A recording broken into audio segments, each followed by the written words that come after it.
Assalamualaikum warahmatullahi wabarakatuh. Alhamdulillahilladzi arsala rasulahu bil huda wa dinil haq liyudhhirahu 'alad dini kullihi wa kafa billahi syahida. Wa asyhadu an la ilaha illallah wahdahu la syarika la iqraran bihi wa tauhida. Wa asyhadu anna Muhammadan abduhu wa rasuluhu. Allahumma shalli wa sallim ala nabiyyina Muhammadin wa ala alihi wa ashabihi ajmain, amma ba'd.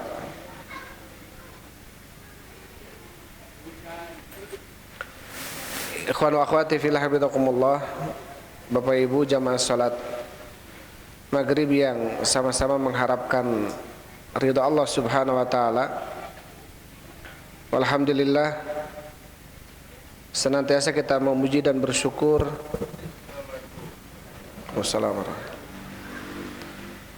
Senantiasa kita memuji dan bersyukur kepada Allah Subhanahu wa taala atas segala kemudahan yang Allah berikan kepada kita semua. Salah satunya adalah kemudahan di dalam melangkahkan kaki kita menuju majlisul ilm. Maka tentunya mudah-mudahan itu salah satu penyebab dimudahkannya langkah kita menuju surga Allah Subhanahu wa taala. Ikhwan wa akhwati fillah habibakumullah, Bapak Ibu yang dirahmati Allah Subhanahu wa taala. Insyaallah kita lanjutkan pembahasan kita dalam Kitab Tauhid karya Syekh Muhammad At-Tamimi An-Najdi rahimahullahu taala. Sekarang kita masuk ke bab Majaa fi himayatil Mustafa sallallahu alaihi wasallam. Bab apa-apa yang datang di dalam seputar penjagaan Nabi sallallahu alaihi wasallam, himat tauhidi wasaddihi turuqa asyirki. Ya, di dalam penjagaan Nabi sallallahu alaihi wasallam tentang kemurnian tauhid dan menutup daripada jalan-jalan kesyirikan, atau menutupnya daripada jalan-jalan kesyirikan. Jadi di bab ini adalah bab seputar bagaimana Nabi sallallahu alaihi wasallam atau upaya Nabi sallallahu alaihi wasallam di dalam menjaga kemurnian tauhid dan bagaimana beliau menutup pintu-pintu celah atau jalan-jalan di dalam menuju kesyirikan. Tentunya dimasukkan atau disebutkan bab ini ke dalam kitab Tauhid karena tentunya tidak akan sempurna tauhid seseorang kecuali dia menjauhkan dirinya dari sebuah ucapan atau amalan yang ucapan dan amalan tersebut di dalamnya mengandung sifat hulu atau berlebihan. Ya, walaupun berlebihannya kepada Nabi sallallahu alaihi wasallam.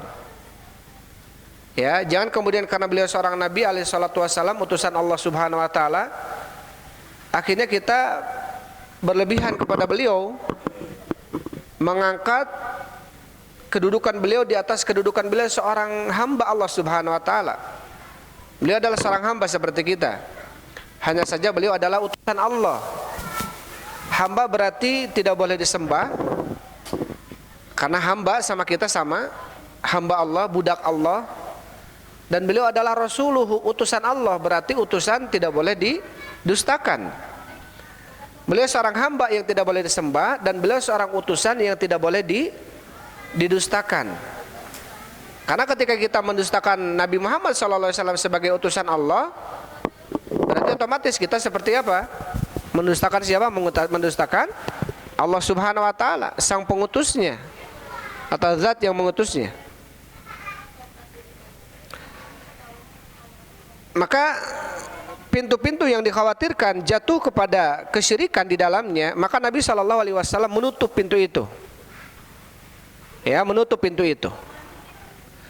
Salah satunya kenapa Nabi SAW melarang kita, ya, dalam sebuah hadis, la salata ba'da al-fajri hatta tatul asyamsu wala ba'dal asyri hatta tagruba.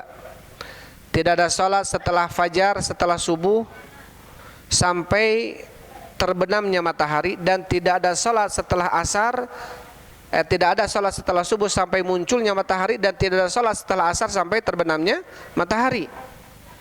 Kenapa? Salah satu ilatnya kenapa Rasul melarang salat setelah subuh dan salat setelah asar, karena di waktu-waktu itu orang-orang Majusi mereka justru beribadah kepada apa? Kepada matahari. Jadi orang-orang Majusi ini, penyembah matahari ini, ibadah mereka hanya pada dua tempat saja. Tatkala matahari muncul, tatkala matahari terbenam. Maka ketika matahari muncul dan ketika matahari terbenam, justru kita selaku umat Rasulullah dilarang oleh Rasul untuk apa? Melakukan ibadah, walaupun sholat gitu. Karena apa? Dikhawatirkan ada penyerupaan atau dikhawatirkan orang bersalah sangka. Ya, disangkanya kita seperti orang-orang Majusi yang menyembah matahari ketika waktu muncul dan tenggelamnya matahari. Maka Rasulullah melarang itu. Dan di dalam bab ini akan disampaikan oleh Syekh rahimahullahu taala tentang penjagaan Nabi sallallahu alaihi wasallam terhadap kemurnian tauhid, dan tentang bagaimana upaya Rasul menutup pintu-pintu yang menuju kepada kesyirikan. Salah satunya adalah tentang masalah ghulu. Apa itu ghulu? Ghulu ini adalah berlebihan. Ya, ghulu ini adalah berlebihan. Berlebihan atau melampaui batas, ini ghulu. Ketika memuliakan seseorang, berlebihan di dalam memuliakan. Wah, dia seorang mama, seorang kiai, seorang habib, sampai sujud depong-depong payunanana. Ini nggak boleh. Ya, itu tidak boleh. Apalagi kemudian menganggap gitu ya, air minum bekasnya berkah, air wudhu bekasnya berkah, perebut gitu ya. Padahal apa? Padahal manusia yang paling mulia setelah Rasulullah siapa? Abu Bakar As-Siddiq. Apakah kemudian sahabat-sahabat ketika itu mereka berebut air setelah air minumnya Abu Bakar? Tidak. Kalau berebut setelah minumnya air minumnya Rasul memang ada, dan itu memang Rasul berberkah, dan hanya Rasulullah yang mempunyai keberkahan. Adapun tidak. Hatta walaupun Abu Bakar As-Siddiq, ya, apakah kemudian orang-orang berebut Bakar Siddiq berebut air wudunya, berebut bekas air minumnya, dan tidak? Atau mereka berebut kepada Umar bin Affan, Ali bin Abi Thalib? Tidak. Kalau mereka berebut kepada air bekas minumnya Rasul, memang iya. Ada para sahabat yang mau mengambil berkah dari itu. Dan ini apa? Dibolehkan karena Rasul sallallahu alaihi wasallam mempunyai keberkahan. Ya. Adapun setelah Rasulullah, manusia setelah Rasul ini tidak ada. Dan setelah wafatnya Rasulullah, maka kita tidak boleh akhirnya kemudian apa? Berlebihan kepada Rasul sallallahu alaihi wasallam. Ya, tidak boleh berlebihan kepada Rasul sallallahu alaihi wasallam. Maka akan disampaikan oleh Syekh rahimahullahu taala dalam bab ini adalah tentang masalah ghulu.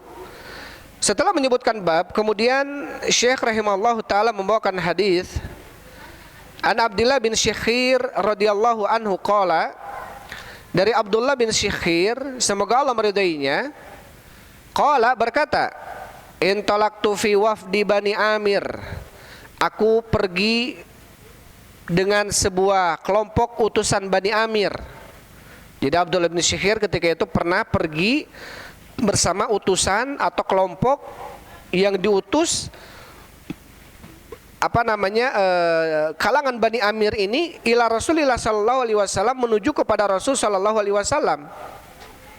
Ya, untuk menemui Rasul sallallahu alaihi wasallam. Akhirnya Bani Amir ini salah satunya adalah Abdullah bin Syikhir. Bani Amir ini mengatakan kepada Rasulullah, anta sayyiduna. Kata Bani Amir kepada siapa? Kepada Rasul sallallahu alaihi wasallam, engkau adalah sayyid kami. Sayyid ini mungkin bahasa kitanya tuan ya. Sayyid ini adalah Sayyid ini adalah ya tuan ya, pemimpin. Kemudian wa'adhamuna taulan, Setelah kemudian para sahabat tadi mengatakan anta sayyiduna, engkau adalah sayyid kami, maka kemudian Rasulullah SAW mengatakan faqala as-sayyidu Allahu tabaraka wa ta'ala. Karena kata Rasulullah SAW, sesungguhnya sayyid itu adalah Allah tabaraka wa ta'ala, yang maha tinggi dan maha suci. Ya. Fakulna, kemudian kami katakan wa afdaluna fadlan, engkau adalah orang yang paling afdal di antara kami dan paling mempunyai keutamaan dibanding kami, ya, paling agung, paling mempunyai keutamaan. Wa a'dhamuna taulan, dan engkau adalah paling agung kedudukannya dibanding kami. Jadi yang pertama, utusan Bani Amir ini datang kepada Rasulullah mengatakan anta sayyid, adalah sayyid kami ya Rasulullah. Kata Rasul, as-sayyid Allah, sayyid itu adalah Allah tabaraka wa ta'ala. Kemudian wa afdaluna fadlan, engkau adalah orang yang paling afdal di antara kami kedudukannya. Kemudian wa a'dhamuna taulan, engkau adalah yang paling agung dibanding kami, di antara kami kedudukannya. Jadi ini memuji Rasulullah. Ya. Apa kemudian kata Rasulullah? Faqala, maka Rasulullah SAW mengatakan kulu biqaulikum, ucapkanlah oleh kalian ucapan-ucapan kalian, au ba'di qaulikum, atau sebagian daripada ucapan kalian. La yastajriyannakum syaitan, jangan sampai kemudian syaitan, ya, menjadikan kalian sebagai wakilnya. Artinya jangan sampai kemudian syaitan menjerumuskan kalian dan menjadikan kalian sebagai ton gitu. Untuk apa? Di dalam apa? Di dalam berlebihan di dalam memuji manusia. Berlebihan di dalam memposisikan seseorang manusia. Perlu kita memuliakan para ulama, perlu kita memuliakan orang soleh. Tetapi bentuk pemuliaan mereka, pemuliaannya hanya sebatas yang telah diatur oleh Allah dan Rasulnya. Sesuatu yang dilarang tidak boleh kita melarang, tidak boleh kita melakukannya. Jangan sembuhan kemudian begini, ya, jangan sampai karena mereka begini. Jadi kita mendahulukan kedudukan para ulama, mementingkan kedudukan para ulama dan orang-orang soleh dalam perkara apa? Perkara duniawi. Adapun dalam perkara kita harus berlomba-lomba dengan mereka. Jangan kemudian mentang-mentang di depan ini ada celah satu, sop pertama ada celah satu nih. Kita datang dengan guru kita sudah duluan datang ke masjid, guru kita belakangan. Boleh nggak kita kemudian silakan guru engkau di depan? Jangan, kita ambil posisi itu. Kita harus pertama. Karena Wasallam beliau mengatakan kalau seandainya manusia tahu tentang kedudukan sop pertama, akan berlomba-lomba dan diundi agar mendapatkan sop pertama. Ketika wudu, jangan kemudian mentang-mentang di belakang kita Ustadz silakan di depan, tipayun mangga. Jangan, kita dahulu. Karena apa? Dalam masalah ketaatan apa? Fastabiqul khairat. Ya, berlomba dalam kebaikan. Wasari'u ila magfirati mir rabbikum. Bersegeralah kalian menghadap ampunan dari Rabb kalian. Artinya apa? Dalam masalah ketaatan kita harus berlomba-lomba, walaupun dengan guru kita, walaupun dengan habib kita, dengan ajengan kita. Wayah nawe masalah ketaatan mah gitu. Tapi masalah duniawi, ini boleh. Hal yang dilakukan oleh para sahabat kepada Rasul ketika makan, Rasul didepankan dulu. Ya, ketika perkara-perkara dunia lah. Ini tidak apa. Ya, perkara-perkara duniawi, para sahabat berlomba-lomba memberi pakaian kepada Rasulullah, padahal Rasul punya pakaian. Ini perkara-perkara duniawi yang dibolehkan. Adapun perkara ukhrawi, ketaatan-ketaatan, ya, tetap kita harus berlomba-lomba. Apalagi dalam kondisi atau apalagi kita memuliakan mereka dengan sesuatu yang diharamkan oleh Allah. Misalnya apa? Kita melewatinya dengan apa? Dengan membungkukkan badan. Ya. Seakan-akan bentuk penghormatan kepada mereka, padahal ini tidak perlu seperti ini. Apalagi kalau dalam hadis Rasulullah SAW mengatakan apa namanya, man sarrahu an yatamatsala lahu rajulun bil qiyam falyatabawwa maq'adahu minan nar. Barang siapa yang merasa bahagia dihormati oleh manusia diri, maka tempat duduknya adalah api neraka. Ada orang-orang yang merasa dia mungkin gurunya, sheikhnya, ketika masuk ke dalam sebuah ruangan, orang-orang nggak berdiri, dia marah, pingin orang tuh hormati dia. Nah, ini seperti ini saja nggak boleh. Kita memuliakan mereka, gitu ya. Perlu. Karena apa? Karena kita perlu memuliakan sosok yang memang harus kita muliakan, tetapi harus dengan undang-undang syariat Islam, dengan aturan. Nggak boleh kalau kemudian kita jatuh kepada sebuah apa yang dibenci oleh syariat, ya, membukukan badan. Ini nggak boleh.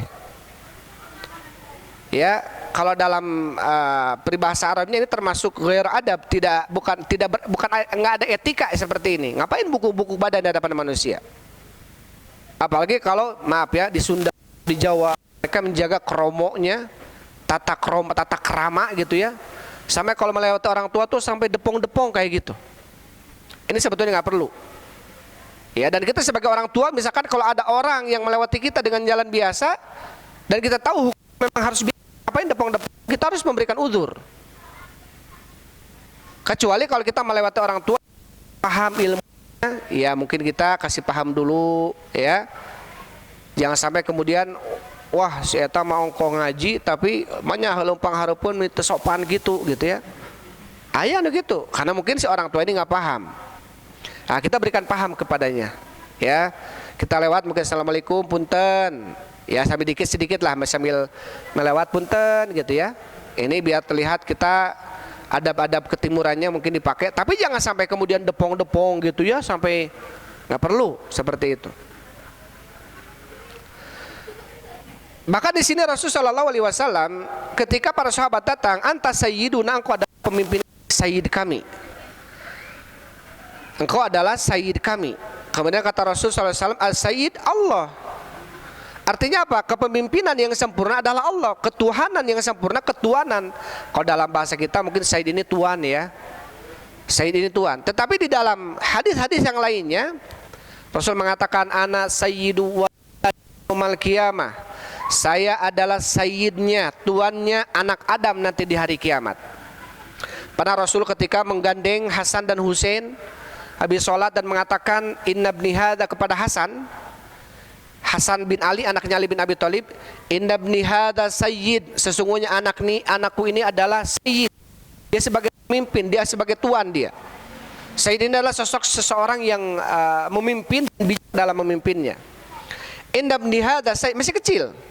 Inna ibni hadza sayyid, sesungguhnya anakku ini biasanya anak atau cucu dipanggilnya anak. Inna ibni hadza sayyid, bila pegang Hasan, sesungguhnya anakku ini Hasan, maksudnya cucu, ini adalah sayyid, dia pemimpin. Apa kemudian kata Rasul? Wa sayuslihu baina fi'ataini 'azimaini minal muslimin, dan dia ini nanti akan mendamaikan dua kelompok besar dari kalangan muslimin.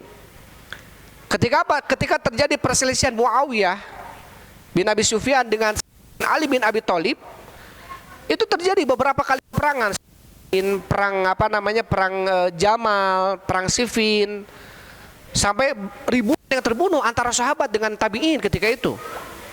Barisan Muawiyah ada Thalhah bin Ubaidillah, orang yang dijamin surga. Barisan bin Abi Thalib ada Ammar bin Yasir, ada Ibnu Abbas. Sampai ketika itu Husain meninggal, ya, sampai dipenggal kepalanya. Intinya terjadi dalamnya fitnah, banyak sekali orang ketiga ketika itu. Terbakar emosi itu, akhirnya orang ketiga bermain, orang-orang munafikin. Intinya terjadilah apa yang terjadi. Ketika wafat Ali bin Abi Thalib, yang berhak kemudian menjadi pemimpin siapa? Hasan ketika itu. Tapi Hasan melihat kalau kemudian Hasan jadi pemimpin, ini perselisihan antara dua kelompok muslim besar ini. Karena Muawiyah ketika itu di Syam, Suria. Syam ini Palestina, Jordan, Palestina, Suria, semuanya masuk ke daerah Syam. Adapun Ali bin Abi Thalib ketika itu di Irak, di Baghdad. Jadi dua kelompok besar ini berpisah ketika itu. Maka kemudian apa? Hasan bin Ali bin Abi Thalib memberikan tampuk kekuasaan ketika itu kepada Muawiyah. Ya, maka raja pertama dalam Islam adalah Muawiyah. Karena setelah kata Rasulullah SAW, khilafatu ummati 30 sanat, dalam Bukhari ya, Kekhilafahan umatku itu ada 30 tahun. Abu Bakar, Umar, Utsman dan Ali ini jumlahnya 30 tahun. Wa ba'daha malikun, dan setelahnya adalah raja kerajaan. Ya, jadi dalam disebutkan oleh para ulama, raja awalul muluk fil Islam, raja awalnya raja dalam Islam adalah siapa? Kerajaannya Muawiyah ketika itu, yang turunnya sampai Bani Umayyah, Bani Abbasiyah dan seterusnya. Rasul sallallahu alaihi wasallam ketika mengatakan kepada Hasan, sesungguhnya anakku ini adalah sayyid, pemimpin. Maka di sini kenapa Rasulullah SAW mengatakan as-sayyid adalah Allah, pemimpin, tuan itu adalah Allah, maksudnya tuan yang sempurna, yaitu Allah Subhanahu wa taala. Ya, jadi yang mempunyai ketuhanan yang sempurna adalah Allah, ketuanan yang sempurna adalah Allah Subhanahu wa taala. Kemudian setelahnya Rasulullah mengatakan ketika apa? Ketika anta afdaluna fadlan wa a'dhamuna taulan. Engkau adalah orang yang paling afdal di antara kami dan paling agung di antara kami. Apa kemudian kata Rasulullah? Qulu biqaulikum, ucapkanlah oleh kalian ucapan-ucapan kalian atau sebagian daripada ucapan kalian, maksudnya ucapan kebiasaan kalian. Di antara kalian sering memuji satu dengan yang lainnya. Tapi ingat, jangan sampai syaitan menjadikan kalian wakilnya. Artinya apa? Masuk di dalam ucapan itu ada bentuk apa? Pemuliaan, pengagungan yang di luar batas. Ini boleh, ya. Perlu kita menghormati orang yang memang berhak dihormati. Perlu kita memuliakan sosok orang yang memang berhak dimuliakan, tapi tidak boleh berlebihan. Sampai dalam hadis Rasulullah SAW mengatakan, la tutruni kama atratin nasara Isa bin Maryam. Janganlah kalian berlebihan kepadaku sebagaimana berlebihannya orang-orang Nasara kepada Isa ibnu Maryam. Innama ana abdun, sesungguhnya aku adalah hamba, wa rasulun dan utusan, faqulu abdullah wa rasuluh. Maka katakanlah hamba Allah dan utusan Allah. Ya, maka katakanlah hamba Allah dan utusan Allah Subhanahu wa taala. Jadi Rasulullah SAW mengkhawatirkan manusia berlebihan kepada diri Rasul sallallahu alaihi wasallam. Maka Rasul ketika sebelum wafat minta kepada Allah, Allahumma la taj'al qabri wathanan yu'bad. Ya Allah, janganlah engkau biarkan kuburanku sebagai sesembahan yang disembah. Rasul meminta kepada Allah ini disembah oleh manusia sebagaimana orang-orang kuburan orang-orang Yahudi, ulama-ulamanya, orang-orang kuburannya dibangun, dihias, diindah-indah, ya. Setelah itu bukan dihias indah-indah saja, tapi apa? Diibadahi. Ada yang baca Quran di kuburan, tawaf di kuburan, ada yang sampai mondok-moek di kuburan. Seakan-akan lebih afdal dibanding apa? Dibanding itikaf di masjid.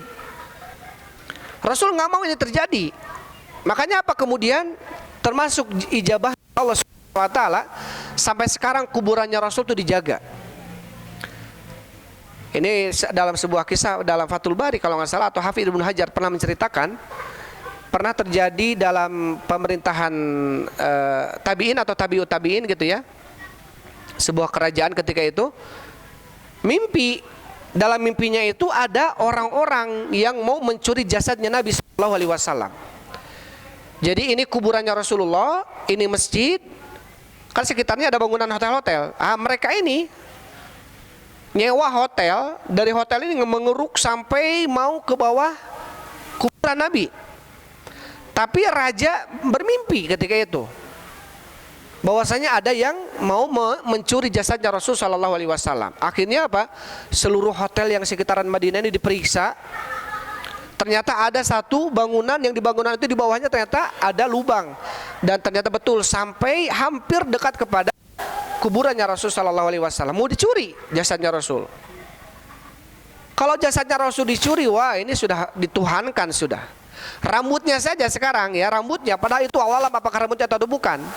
Itu rambutnya dikasih apa namanya etalase, disimpan di museum, dianggap berkah kalau kita ke sana sampai, ya. Artinya apa? Rambutnya saja segitunya dimuliakan oleh manusia.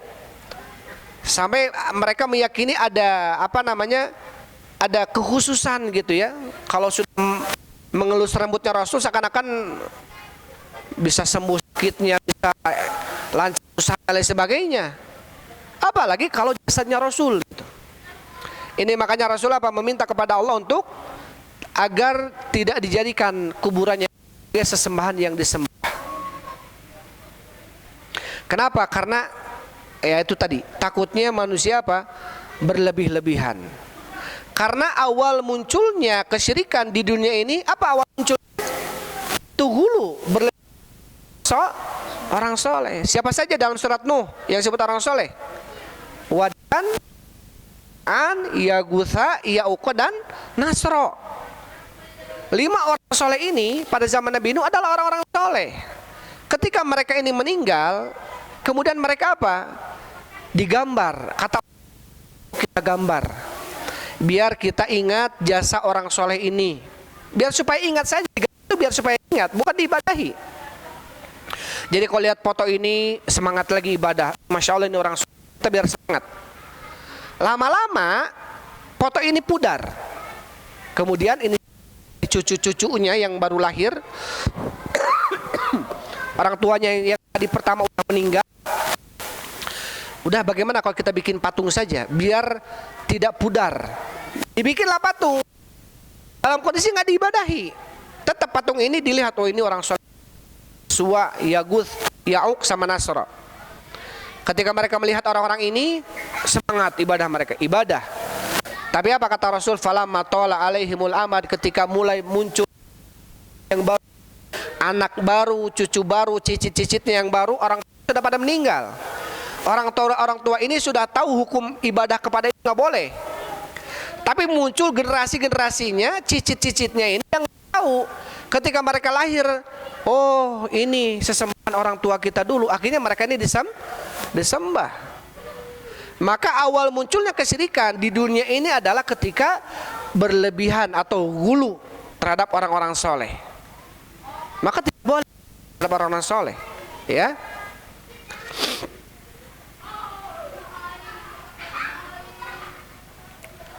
Taib. Syekh Shalih Fauzan mengatakan makna hadis ini adalah ketika sampai utusan dari Bani Amir datang kepada Nabi dan memuji Nabi SAW, kemudian Nabi melarang mereka. Karena apa? Ta'aduban ma'allah, sebagai bentuk menjaga etika bersama Allah dan menjaga tauhid, dan memerintahkan para sahabat yang memujinya itu untuk apa? Untuk membatasi lafaz-lafaznya yang tidak ada gulu di dalamnya dan tidak ada lafaz yang bahaya di dalamnya, seperti menyeru dengan panggilan Muhammad Rasulullah. Ya, Muhammad adalah utusan Allah Subhanahu wa ta'ala.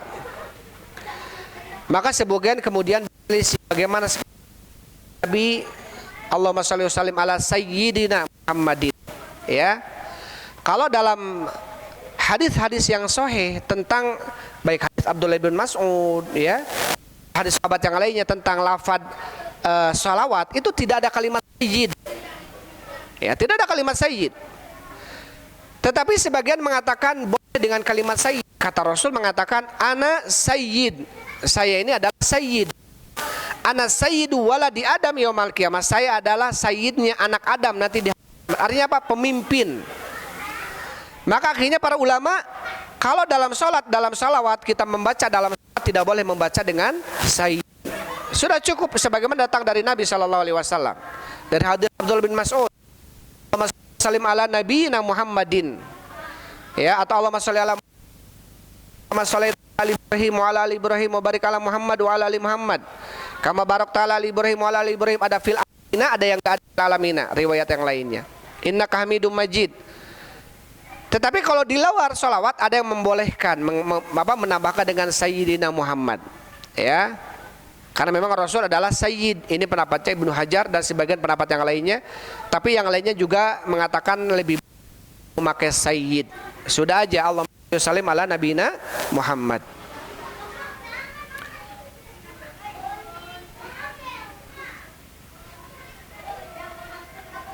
Di dalam hadis ini bisa diambil faidah, kata Syekh Shalih Fauzan. Yang pertama adalah tawadhu'nya Rasul sallallahu alaihi wasallam, ya, beliau ketika ada orang memuliakannya, memujinya, beliau nggak mau gitu ya dipuji.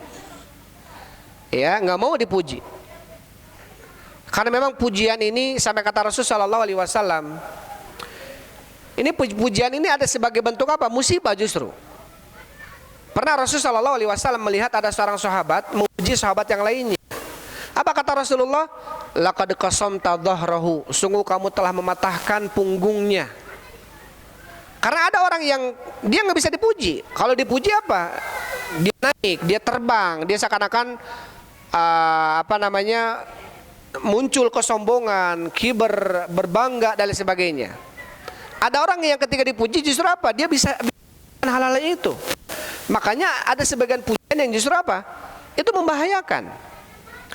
Kata Rasul sallallahu alaihi wasallam dalam hadis Ibnu Abbas, "Uhthu ala wajhil maddahin turab." Lemparkanlah oleh kalian tanah ataupun turab, pasir kepada orang-orang yang, ya. Jadi kalau ada orang memuji, kalau bisa lempar aja dia. Jangan sampai memuji gitu. Apalagi memuji di depan manusia, orang yang dipuji tidak ada gitu. Ah, ini bahaya. Ya, kalau kemudian dia dimuji di depan manusia dan kitanya nggak ada, kita bisa menjaga karena kita tidak tahu sedang dipuji. Tapi kalau kemudian kita dipuji di depan banyak manusia, ini justru apa? Bahaya seperti ini.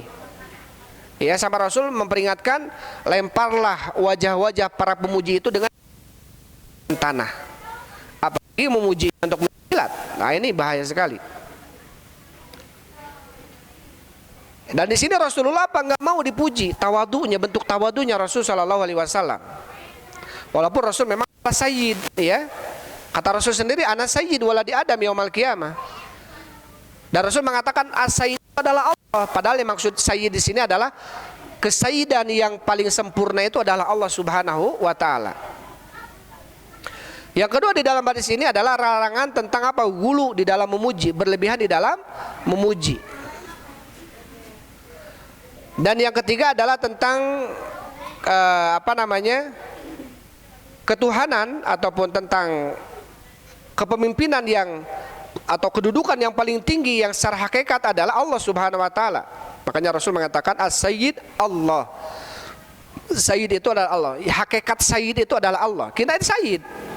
Ada orang bawahan ngomong ke tuannya ya sayyid. Banyak di Arab ya bilang ya sayyid, wahai tuan gitu ya. Tapi maksudnya ya tuan manusia biasa. Hakikat sayyid itu adalah Allah Subhanahu wa taala. Wa annahu yanbaghi tarkul madhi bilafdhi sayyid, dan sesungguhnya kata Syekh Fauzan sepantasnya meninggalkan pujian dengan lafaz sayyid. Ini sebaiknya ditinggalkan. Ya, karena apa? Mengandung yaitu tadi khawatir ya, ada gulu di dalamnya. Yang kemudian di dalam hadis ini ada himayatut tauhid, amma yakhilu bihi minal aqwali wal a'mal. Bagaimana Rasulullah sallallahu alaihi wasallam menjaga tauhid ya, dari apa-apa yang bisa terkotori oleh ucapan dan perbuatan. Ya, Rasul menjaga.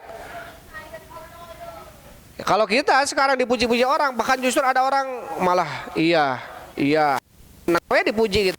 Rasul enggak. Ada orang yang malah kakinya diselonjorkan biar dicium. Ah, ini enggak boleh seperti itu. Murid-murid mencium gurunya, kakinya enggak boleh.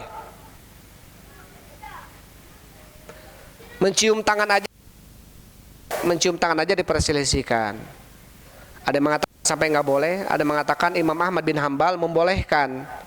Kalau kemudian yang kita cium tua kita, ya orang-orang soleh, guru kita, itu pun tidak sampai, kalau bisa jangan sampai kemudian membungkukkan tangan, cium dengan mulut, jangan kutarang gitu ya. Karena kalau dengan jidat seakan-akan kita menundukkan jidat kita ini ke tangannya. Kalau mau cium ya cium saja, oleh mulut cium.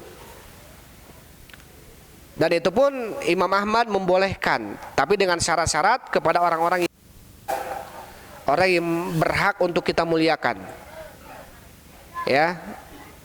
Tapi sebagiannya ada yang mengatakan makruh sampai. Apalagi kalau sampai pembungkukan badan gitu. Ini sebagian ulama mengatakan tidak boleh. Apalagi mencium kaki. Ada orang ya, sampai dicium-cium kakinya, tenang aja dicium. Saya pernah melihat, ya, dia ketua rombongan, saya ketua rombongan haji ketika itu. Dia ternyata saudara sama saya. Dia masya Allah jamaahnya banyak, kiai ajengan. Sampai tahu nggak Ustadz saya ini siapa? Tahu, ajengan fulan lah ya. Tahu nggak saya ini nikah dengan siapa? Wah, pokoknya ternyata dia ini nikahnya dengan keponakan nenek saya. Udah weh, akhirnya akrab. Setelah kemudian pas kepulangan jamaahnya pada mencium kakinya. Bukan ditarik kakinya sampai, tapi malah dilonjorkan gitu biar diciuman gitu. Allah musta'an.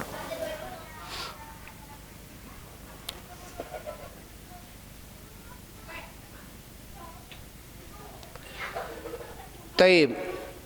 Itu hadis yang pertama ya. Kemudian hadis yang kedua, wa Anas bin Malik radhiyallahu anhu, dari Anas bin Malik semoga Allah meridainya, anna nasan qalu, bahwasanya manusia itu para sahabat, qalu berkata, ya Rasulullah, wahai Rasulullah, ya khairana, wahai orang yang terbaik di antara kami, wa ibna khairana, dan anak yang terbaik di antara kami, wa sayyidina, dan tuan kami, wa ibna sayyidina, dan anak dari tuan kami.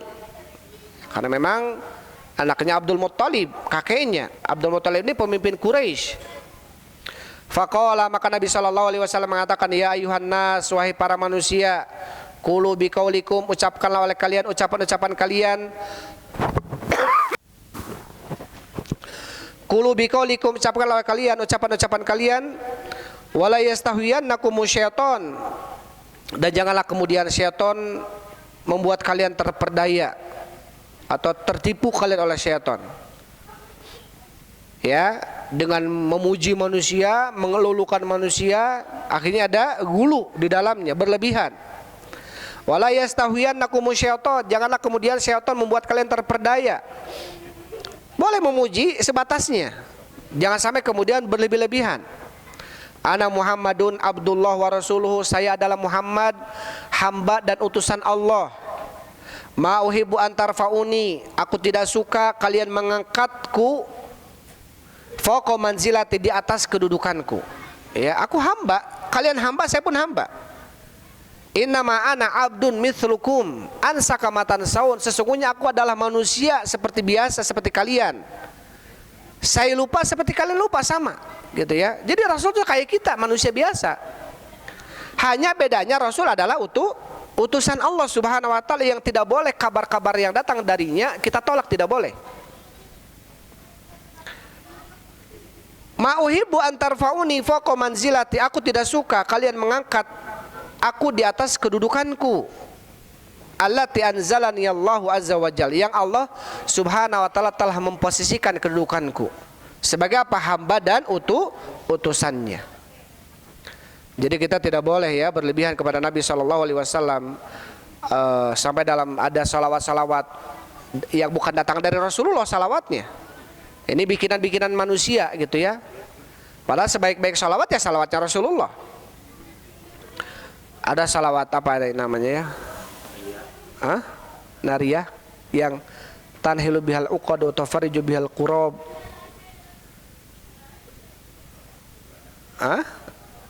Intinya apa? Di dalam salawatnya itu seakan-akan ya wahai Rasulullah, wahai Muhammad utusan Allah, engkau adalah sosok yang bisa tanhilu bihal uqad, yang bisa melepaskan tali-tali kesusahan.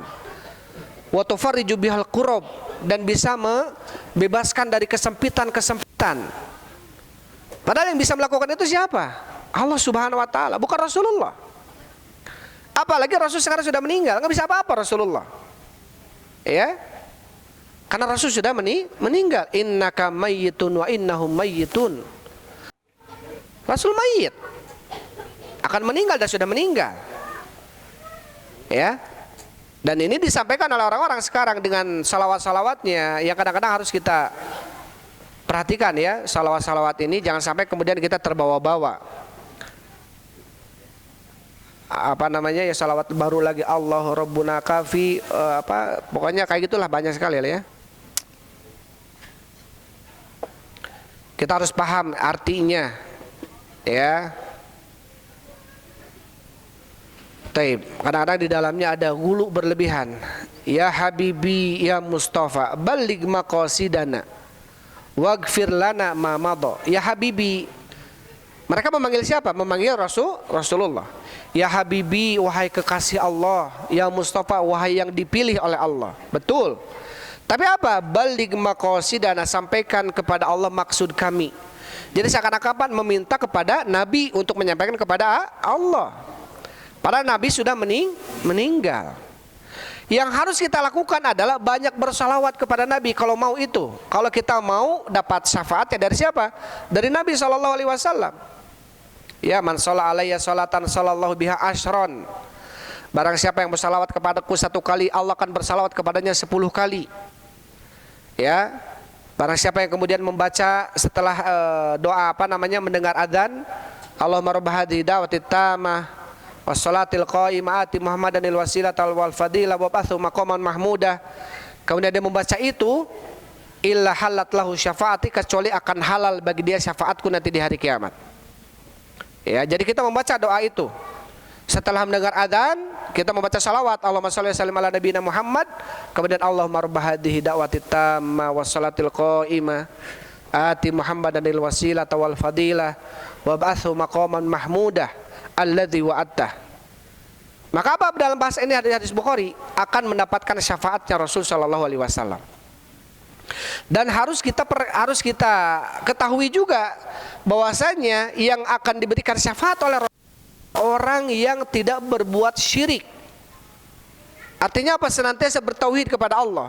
Banyak kita bersyawalawat sama Nabi, tapi di sisi lain kita suka ke dukun misalnya. Ke dukunnya tanya-tanya, apalagi percaya kata dukun A, kata dukun B. Seakan-akan apa? Dia telah percaya ada selain Allah yang telah mengetahui ilmu gaib. Padahal ilmu gaib milik siapa? Milik Allah saja. Rasul pun tidak tahu tentang ilmu gaib. Rasul tahu nggak tentang ilmu gaib? Tidak. Sampai kata Rasul sallallahu alaihi wasallam yang Allah abadikan dalam Al-Qur'an, "Lau kuntu a'lamul ghaiba lastakthartul khaira wa ma massani yasu." Kalau seandainya saya mengetahui ilmu gaib, kata Rasulullah, maka saya akan memperbanyak kebaikan dan menghindar dari kejelekan. Tapi buktinya Rasul apa? Ketika perang Uhud patah gigi taringnya. Ketika di Taif berdarah pipinya dilempar oleh orang Taif. Kalau Rasul tahu akan dilempar oleh batu, Rasul mungkin menghindar. Kalau tahu di perang Uhud Rasul akan patah gigi taringnya, Rasul mungkin pakai topi baja gitu ya biar terhindar. Tapi Rasul tidak tahu akan patah giginya. Ini menunjukkan Rasul tidak tahu apa yang akan terjadi. Ayeuna aya. Mau namanya Habib, mau namanya Kiai, mau ajengan, mau apapun namanya. Ada hati-hati. Mau ngabangun imah kudu kieu tanggal sakieu tah. Wedalna jeung didinya mah kelahiran pakai kudu kieu. Orang teh percaya weh. Ini hati-hati ya. Banyak kita terbodohi, ya. Apalagi kata Rasul, kalau kita percaya dengan apa yang diucapkan oleh dukun, maka kata Rasul dia telah kafir kepada apa yang telah diturunkan kepada Nabi Muhammad SAW. Kenapa? Karena dalam Al-Quran disebutkan banyak ayat yang mengetahui ilmu gaib itu hanya siapa? Allah. Kalau dia meyakini ada selain Allah mengetahui ilmu gaib, berarti dia telah ingkar pada Al-Quran. Ini bahaya ya. Sampai Nabi SAW ketika datang malaikat Jibril berubah wujud manusia, datang bertanya tentang Islam, bertanya tentang iman, bertanya tentang ihsan, dijawab oleh Nabi SAW. Kemudian ketika ditanya mata sa'ah, kapan hari kiamat, apa kata Rasulullah? Mal mas'ulu anha bi'a'lama minas sa'il. Tidaklah yang ditanya tentang hari kiamat lebih tahu dibanding yang bertanya. Siapa yang bertanyanya? Malaikat Jibril. Malaikat Jibril ini adalah makhluk yang paling dekat dengan Allah. Siapa? Malaikat Jibril. Ketika bertanya kepada Nabi Muhammad kapan hari kiamat, kata Rasul, tidaklah yang ditanya lebih tahu dibanding yang bertanya. Artinya saya Nabi Muhammad utusan Allah tidak tahu kapan hari kiamat. Begitu pula engkau, seorang malaikat pun atau makhluk malaikat pun tidak tahu. Jadi menunjukkan tidak ada yang tahu tentang masalah gaib, ya. Hanya milik Allah Subhanahu wa taala. Wa indahu mafatihul ghaibi la ya'lamuha illahu. Tidak ada, dan di sisinya lah ilmu-ilmu gaib itu, di sisi Allah tidak ada yang mengetahuinya kecuali Allah Subhanahu wa taala. Taib. Ya, walaupun dibungkus namanya dengan apapun lah gitu ya, tetap namanya dukun ya, dukun dia. Itu saja yang bisa saya sampaikan ya. Ini termasuk perlu untuk kita bentengi tauhid ya, agar terhindar dari kesyirikan-kesyirikan. Wallahu a'lam bishawab. Alhamdulillah wassalatu wassalamu ala Rasulillah. Subhanakallahumma rabbana wa bihamdik asyhadu an la ilaha illa anta astaghfiruka wa atubu ilaik. Assalamualaikum warahmatullahi wabarakatuh.